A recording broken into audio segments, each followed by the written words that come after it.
Hello and welcome to Narayana IAS. I'm Pratik, your presenter for Daily News Analysis. Now, students, as part of Daily News Analysis, we shall be discussing 5 important topics from the Hindu and the Indian Express. So, let's have a quick glance over the 5 topics that we shall be discussing. The first article is taken from Indian Express, page number 10. Now, given the increasing train accidents in our country, we are going to discuss the loopholes present in this system and the possible solution like the Kavach anti-collision system. The second article we have taken from Indian Express, page number 11. Now, given that the geopolitical landscape is changing, which are the geopolitical challenges the new government might have to deal with is something that we are going to discuss in this second article. The third article is taken from Indian Express, page number 14. In this article, we are going to discuss pro tem speaker. The fourth article we have taken from Hindu, page number 14. Now, here the scientists from UK, India have develop a catalyst to produce cheaper biodiesel. The fifth article we are taken from Hindu, page number 9. Now, in this article, we are going to discuss about two key terms. One is census, the other one is delimitation commission, right? And then finally, we are going to discuss few practice questions for you to understand the type of questions that can be asked in the examination. So, students, let's get started. Students, the title of the first topic is Learning by Accident.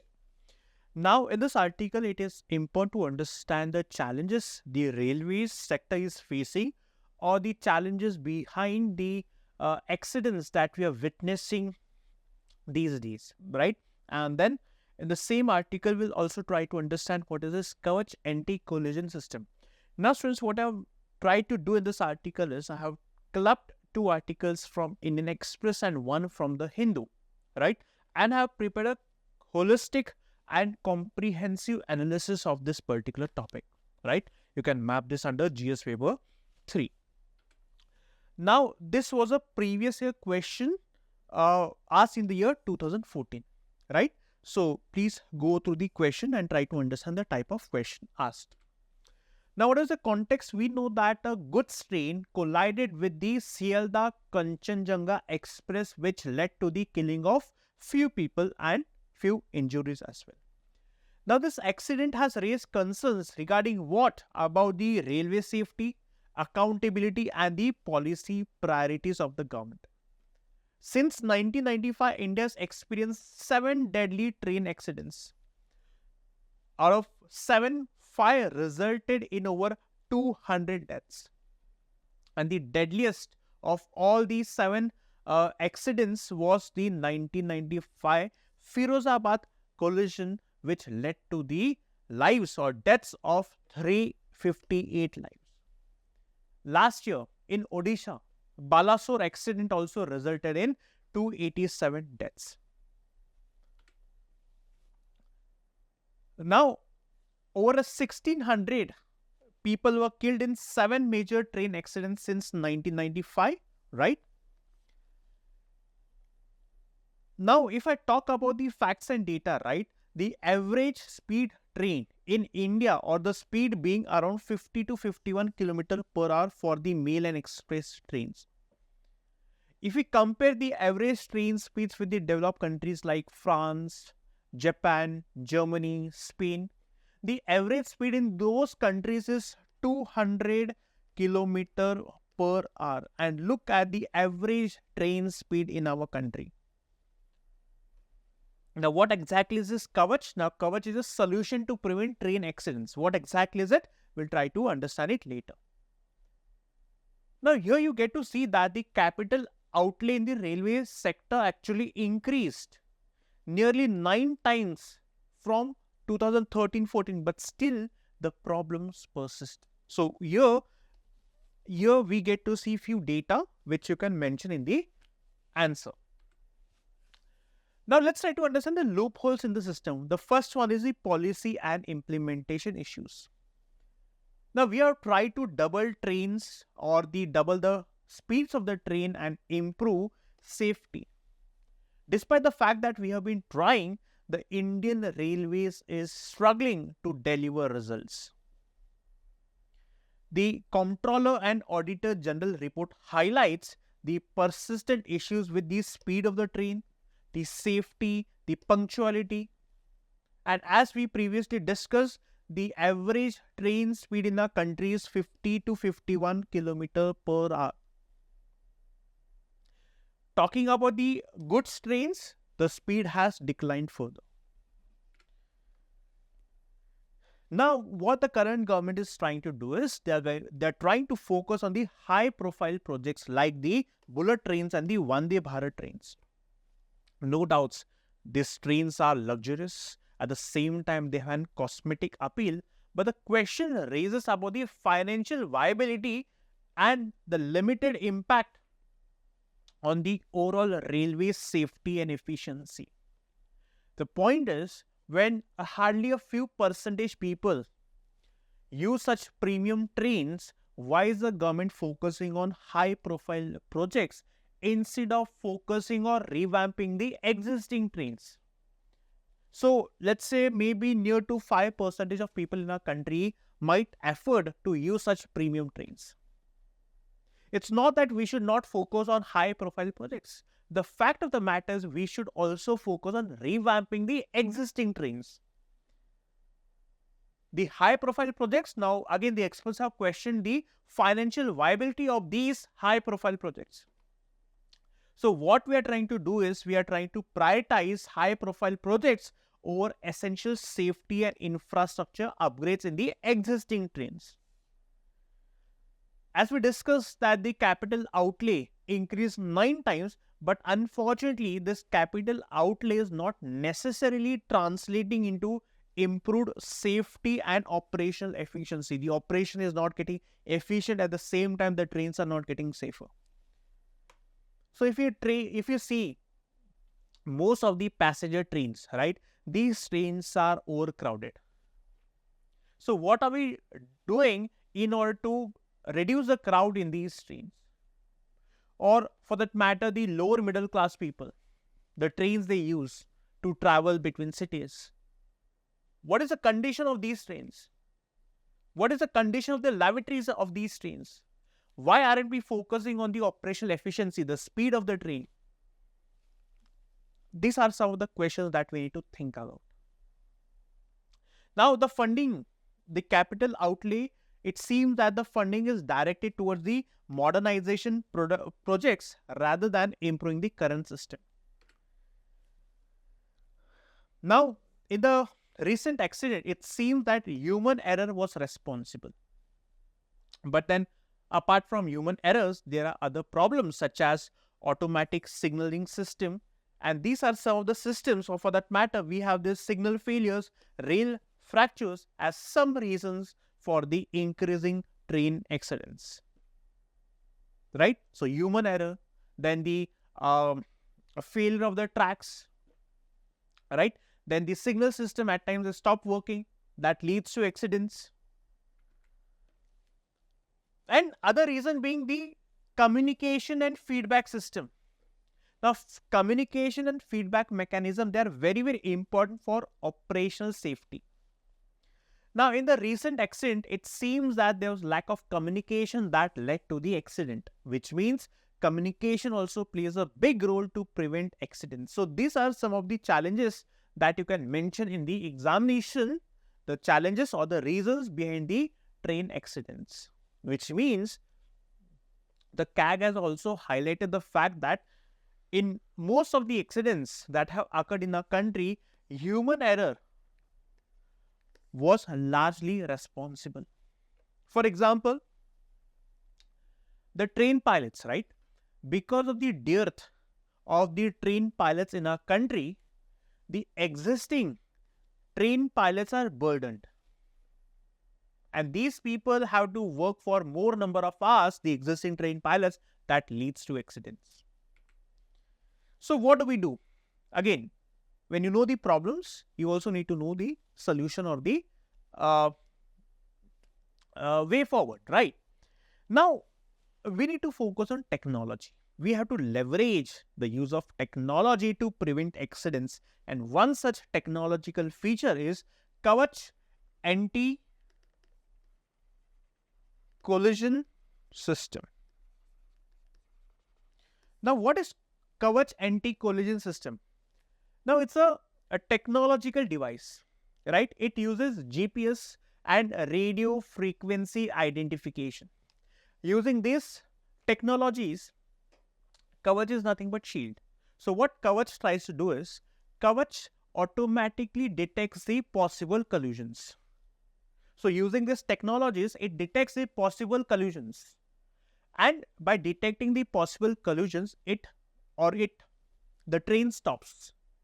Now here, this Kavach or this system understands that there can be a possibility of accident and the train automatically stops, thus preventing accidents. It enforces speed restrictions and applies brakes automatically. Whenever it sees that the speed limit is exceeding, it will put automatically brakes, right? So now, in order to prevent accidents, it is very, very important that we have to roll out the Kavach system across India so that we prevent accidents. Now, as of now, it covers around 1500 route kilometers and 139 locomotives on the Southern Central Railway. They are planning to extend it to the Delhi, Mumbai and Delhi, Howrah corridors, right? The next one is comprehensive safety measures, which means railway safety should be viewed holistically. It should have every function and operation. For example, the communication system, the maintenance, the upgrades of signaling and interlocking system. We need to upgrade the infrastructure. So again, we have to understand that no doubt in order to modernize the railway sector, we have to focus on the high profile projects. No doubt about that. But at the same time, so it is very important that we focus on the existing trains or the existing conditions of the trains. We cannot focus only on the premium customers. We have to focus on the 95% of people who actually generate revenue for the railways. So we have to, in order to make their lives better or better the experience of these people traveling in trains, we have to work on the existing trains. We have to increase more number of trains so that we do not get to see overcrowding of trains, right? At times people also occupy the places in front of the lavatories. That's the reason people find it difficult to go to the lavatories. So such is the miserable and horrible condition, and that's the reason we have to re-evaluate the priorities. It's not that we should not focus on high profile train projects like the bullet trains and the Vande Bharat trains. The point is we need to balance it out, right? And then again, in order to prevent accidents, we need to adopt a comprehensive safety measures. We have to ensure that the Kavach system is implemented as soon as possible and across our country. I hope since you understood this particular article. Students, the title of the next topic is Be Self-Assured, Don't Overreach. Now, this article penned down by a famous columnist, C. Raja Mohan. He's a geopolitical analyst. Now, in this article, you need to understand the geopolitical challenges and few key terms like multi-alignment and multipolarity. You can map this under GS paper 2. Now, this was a previous question asked in the year 2017. Please try to go through the question and try to understand the pattern of question. What is the context? The author of the article is trying to suggest that in order to push India's domestic prosperity and equity, that is to ensure the growth is distributed among each and every section of the society, we have to leverage our global presence. Right? In the previous DNE articles, I have discussed that how India is emerging as a key player, right, in the geopolitical scenes or situations that the world is witnessing. So we have to leverage our growing profile to rapid our domestic prosperity. The author also tries to suggest that the situation is much different. The current situation is much more different than 14 and 2019. These days, we are witnessing deep structural changes, right? And in order to overcome the current geopolitical challenges, there are 5 imperatives that the Indian foreign policy or the Indian government has to think on in order to overcome the geopolitical challenges. And which are these 5 imperatives? The first one is the return of great power rivalry. So these are the 5 geopolitical challenges that we shall be discussing, and what can India possibly do in order to overcome these challenges. The return of great power rivalry. Now, until 1991, so the world was divided into two main powers. One is USA and USSR. Right? Now, there's a renewed conflict between two powers or two axes. One is the West and the second one is Russia and China. So this is the situation before our country, which means there's a renewed conflict between the great powers. And keeping this situation in mind, our approach has to be driven by interest rather than ideology. Until 1991, our approach was influenced by ideology, but now we have to ensure that our approach should be based as per our interest. The author tries to suggest that multi-alignment has become a big problem. Why? Now, what is multi-alignment and how it is different from multipolarity? Now, multi-alignment is you are trying to balance out your relation with all the major powers. We accept that these are the major powers and you try to balance out the relationship with the major powers. Multipolarity, which means here we have few countries who are actually dominating the world. These are the major poles of the world. So multipolarity is there are more than one or more than two countries who are the major poles or major powerhouses in the world. Right? So the author tries to suggest that we do not have the luxury to balance out our relationship with the major powers.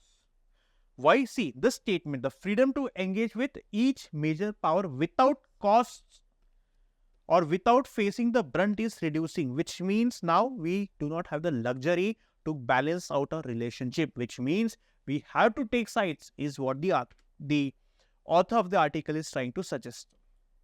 Now, the author also says that there is a variation in the economic and security importance of relations with the different major powers.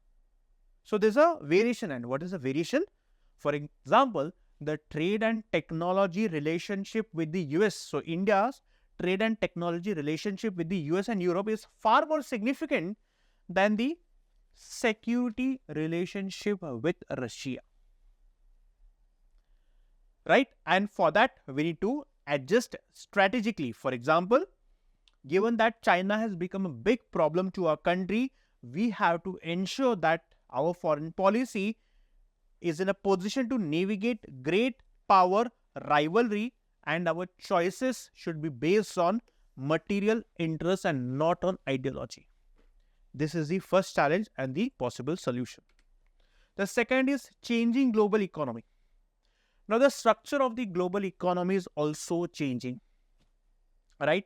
And in order to overcome the changing geo-economic situation, India must adapt, right, to the changes by ensuring that we undertake economic reforms. How do we do that? We know that the Western countries are reducing their dependence on China. Now, India should actually fill this gap and try to leverage the situation. We can undertake reforms. We can give tax rebates so that we can attract the investments and give more number of jobs to the Indian people. Right? As I told you again, for that, we need to pursue necessary reforms so as to cope up with the new global dynamic need. So this is the second challenge, the changing geo-economic situation. The third is technological revolution. Now, the technological advancements are redistributing the global power and are integral to great power competition. Right? For that, the initiatives such as Initiative on Critical and Emerging Technologies, ICET, with the US highlights the potential for advanced technological development. Then, we have to modernize our science and technology sector. Now, how do we modernize? By reducing the dominance of state power or state control so that we can exploit or use or leverage the new technological possibilities. So, third factor is the technology. Second is economy. The fourth, emergence of new regions, right? For example, here in the Indian Ocean region, what we witness is the South Asian and the Southeast Asian countries are coming together. For example, if we look at the extended neighborhood, the Arab or the financial power of the Arab Gulf, the Africa's rapid economic growth, and the European countries' southern outreach, all the situation they are presenting an opportunity for a country. For the very same, we have to invest more in the diplomatic, political, economic and security resources to engage effectively or to leverage these regions or the benefits that are coming out of these regions, be it Arab world, Africa, the Southeast Asia, and we can also further extend to the Latin American side. The next is managing India's rise. We know that India is rising globally, right? India's power or India's heft is increasing globally, but if you look at the per capita GDP, it remains very, very low, right? And that's the reason our focus has to be to ensure that the development that our country is facing is equal. That is the distribution, the equality, the development is divided amongst all the sections, right? So here we cannot overestimate our strength and underestimate the challenges, else we would be under problem or in a problem.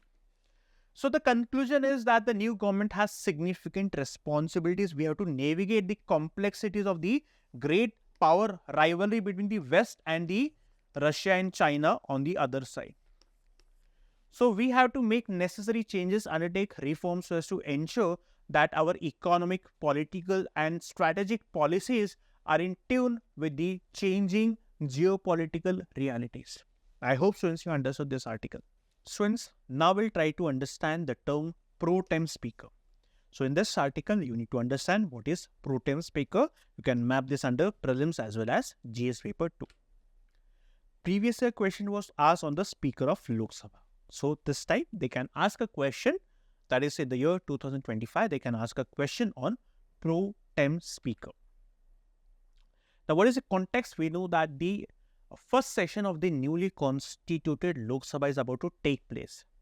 And in this newly reconstituted Lok Sabha, pro tem speaker would be appointed. So, what exactly is pro tem speaker? For example, the senior most member of Lok Sabha, this person is expected to be appointed as the pro tem speaker. Now, what is pro tem speaker? Now, whenever the new Lok Sabha gets constituted, the speaker of the previous Lok Sabha, he vacates the post, he vacates the chair, which means the speaker of the previous Lok Sabha does not vacate his office upon the dissolution of Lok Sabha.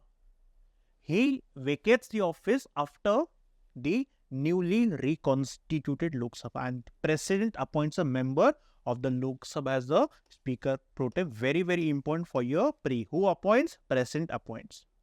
So usually the senior most member is elected for this. So whoever is senior in Lok Sabha is elected as the speaker pro tem. And the president himself administers oath to the speaker pro tem. It's not speaker, it's speaker pro tem. Now, what is the role of the speaker pro tem? He presides over the first sitting. So, whenever the new Lok Sabha meets, he presides over the only first sitting, right? And has all the powers of the speaker. So, what is his main responsibility? The main responsibility of this speaker pro tem is to administer oaths to the new members. So, all the members who have been elected to the Lok Sabha, this speaker pro tem actually administers oath to the new members. Why? Because Article 99 says that every member has to make and subscribe an oath or affirmation before occupying the seat. So, before they occupy the seat, they have to take an oath.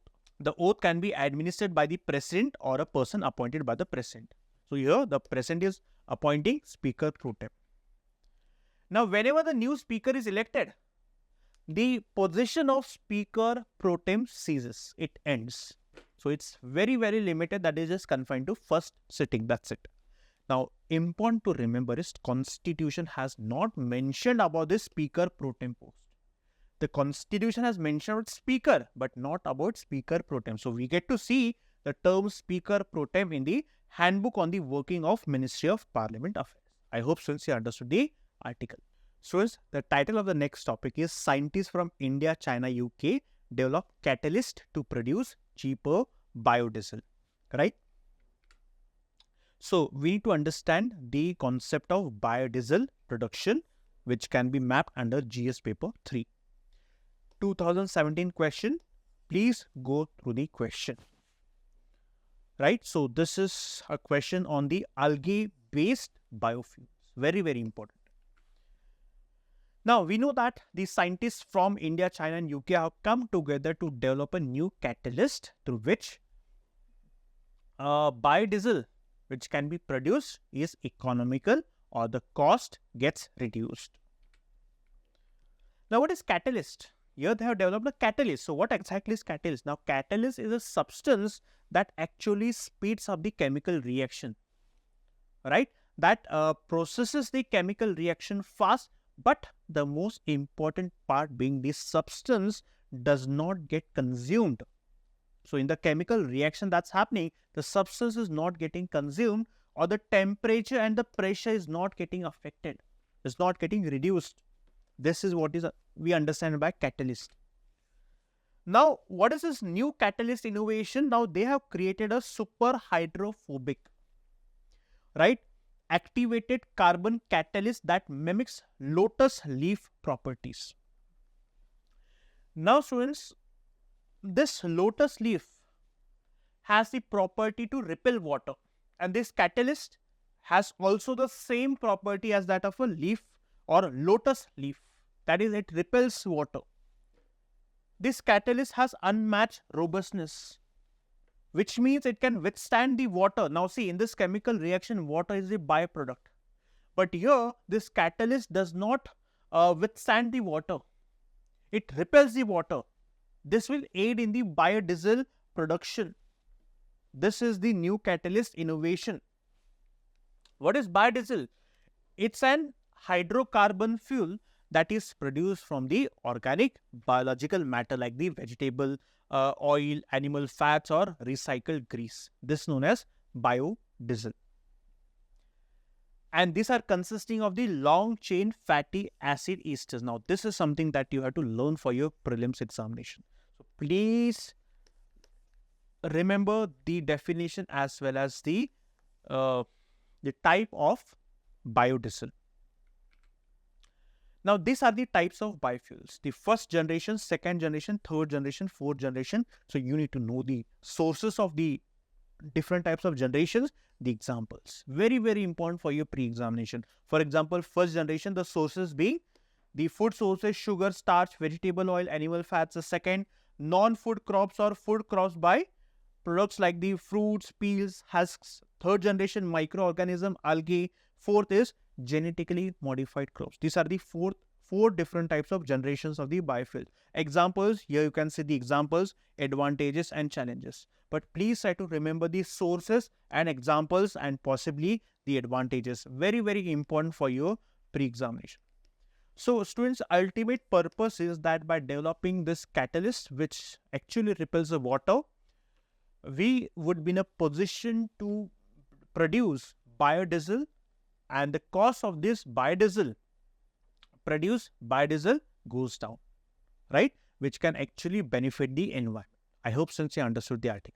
Students, the title of the next topic is Time for a Census Come What May, which means no matter what, we need to undertake census. So, in this article, we'll understand what is census and delimitation.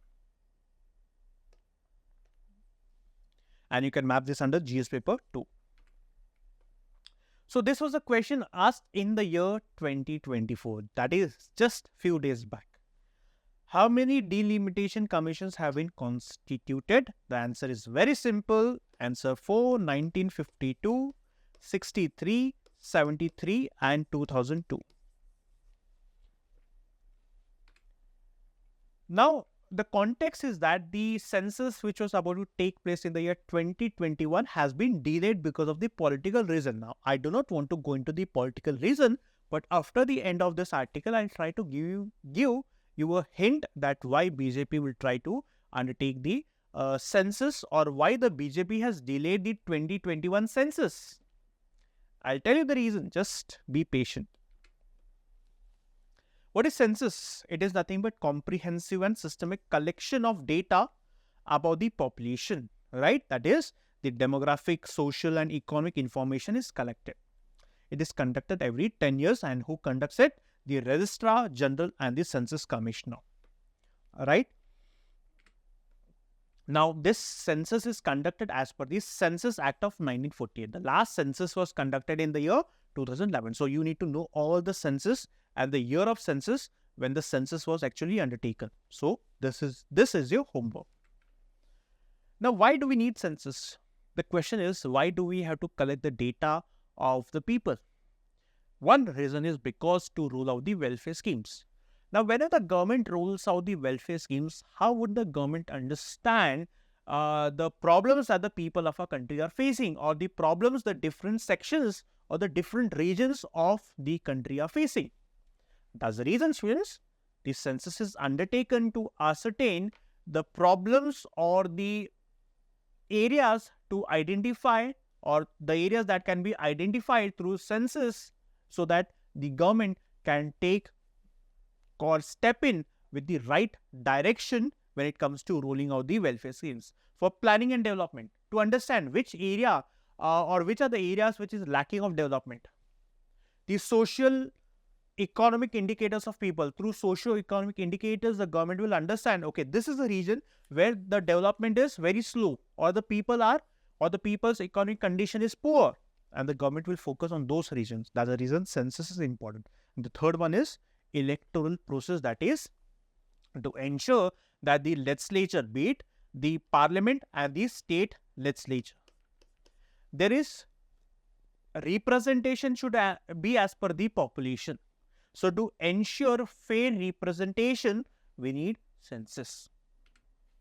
Then what is a delimitation commission or delimitation exercise? Delimitation is nothing but to demarcate the territorial constituencies. Simple. It involves determining the number of seats and boundaries of the territorial constituencies, including the allocation of seats for SCs and STs based on the census data. Article 82 and Article 170.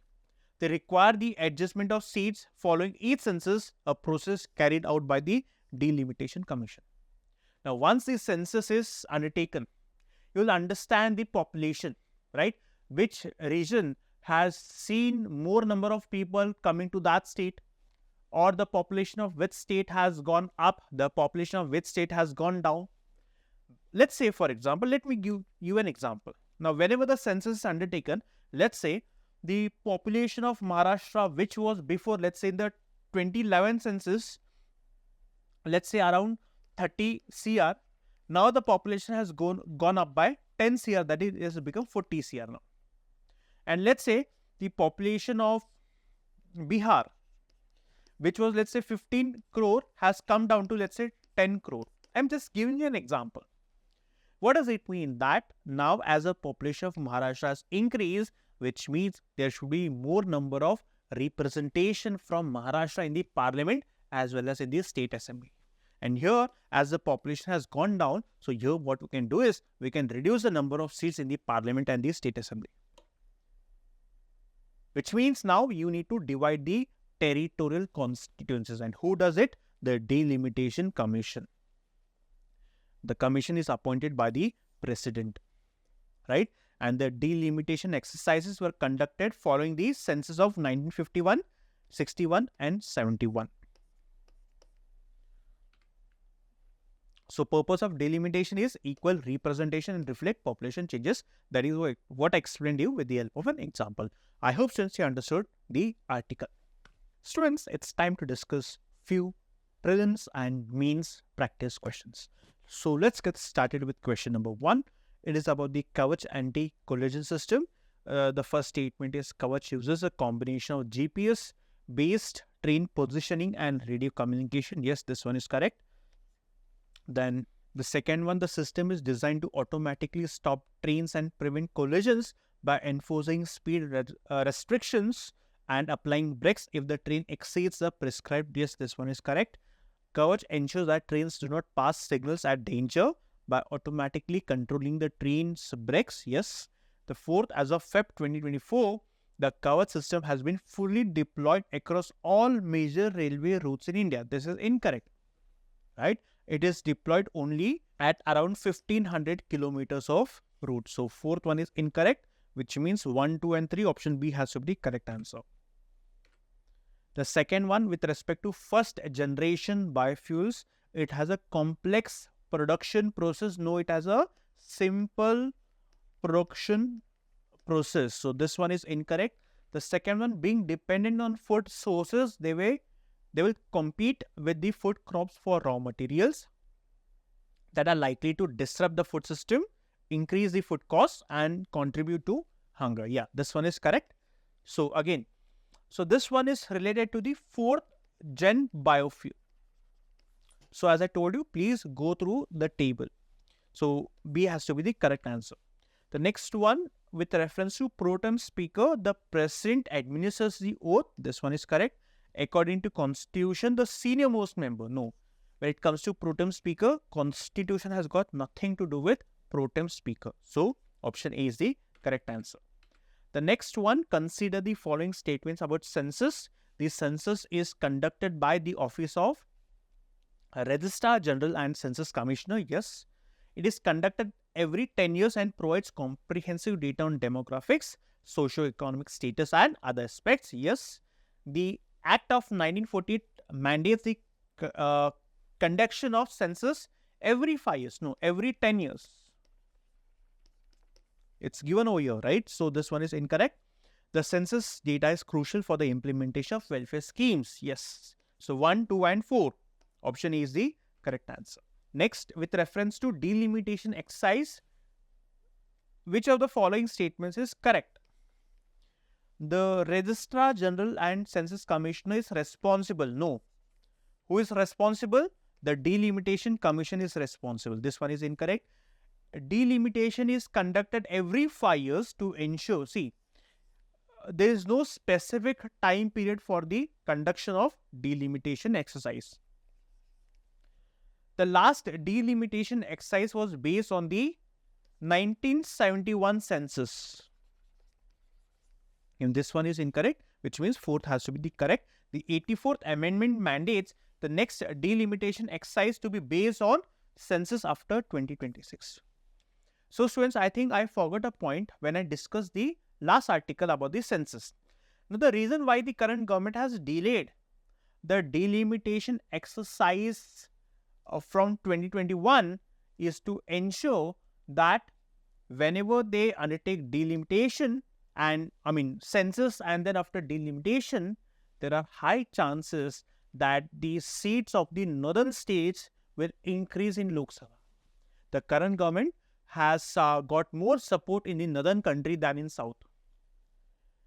The reason why it was not possible for the current government to undertake census in 2021 is because it is mentioned in the 84th amendment that the next delimitation exercise would only take place after 2026 census, and as a reason they are delaying the census. The next is means practice question. Examine the geopolitical challenges faced by India in the context of emerging multipolar world and how do you address the challenges. Now in the introduction you have to mention what exactly is multipolar world. So I have explained what is multipolar world. Try to compare how multipolar world is different from the multi-alignment in the introduction. And then in the body you have to mention the geopolitical challenges, the great power rivalry between the West and the Russian and China axis. Then the changing global economy. We have to restructure the global economy, the technological revolution, right? The emergence of new regions, for example, the Arab, Africa, the Southeast Asia, managing India's rise. We have to ensure that we have to focus on India's per capita GDP too. So the point is, looking at the new geopolitical challenges or how the political landscape is evolving and making it more complicated, India's foreign policy has to be in tune with the changing geopolitical realities.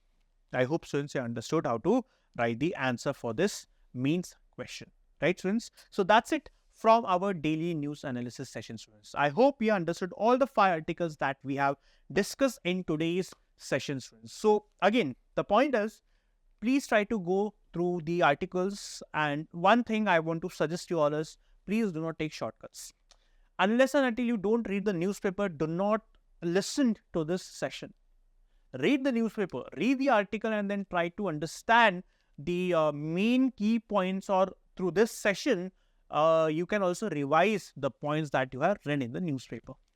Right? So please go through any one of the newspaper, right? And make sure that you are in tune with the ongoing developments in our country and the world. That's it from our daily news session, students. If you want us to continue with our daily session, then please do like, share, and subscribe to Narayana IAS. Thank you so much.